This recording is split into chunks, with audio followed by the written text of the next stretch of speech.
Дали доколку имало доволно боци со кислород во Кочанската болница по пожарот во дискотеката Пулс, ќе ги спасил жртвите или не? Од обвинителството за телевизија 24 вела дека со вештачењето од вештите лица докажале дека дополнителен кислород немало да смени ништо. Со обдукцијата е потврдено дека повеќе кислород не би ги спасил жртвите, поради природата на вдишните гасови. Вештите лица, по барање на родителите во таа насока, експлицитно се произнесува околу ова. Истото им беше разјаснето на родителите на средбата.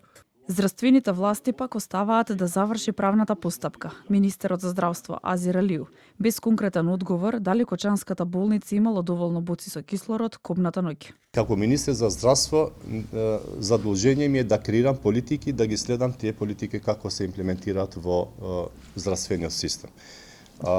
Правниот момент и процесите, јас навистина не би сакал да ги коментирам.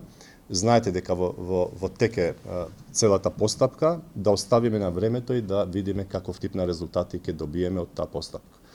Јас ве уверувам дека во моментот додека јас раководам со ова министерство, ќе направиме све и тоа ми е во топ приоритет Кочање, за да може инфраструктурно болницата во Кочање да биде соодветно опремена.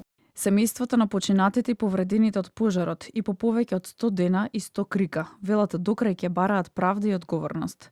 На вчерашниот марш за ангелите во Кочани апелираа уште една трагедија да не заврши неправедно. Бараат одговорност од оние надлежни институции кои тврдат дека не постапиле навремено. Уште поголема е болката од недоволната грижа на докторите, од директорот и од болницата во Кочани, единствена болница со проширена дејност во нашиот град. Наместо доволно кислород, ни доволен персонал да се погрижат соодветно навреме да пружат помош на сите повредени. Болницата требаше да биде подготвена, а наместо тоа нашите деца не ја добија помошта што им беше најпотребна. Пред речиси 2 недели, основното јавно обвинителство поднесе обвинение за 34 физички и 3 правни субјекти за загрозување на општата безбедност.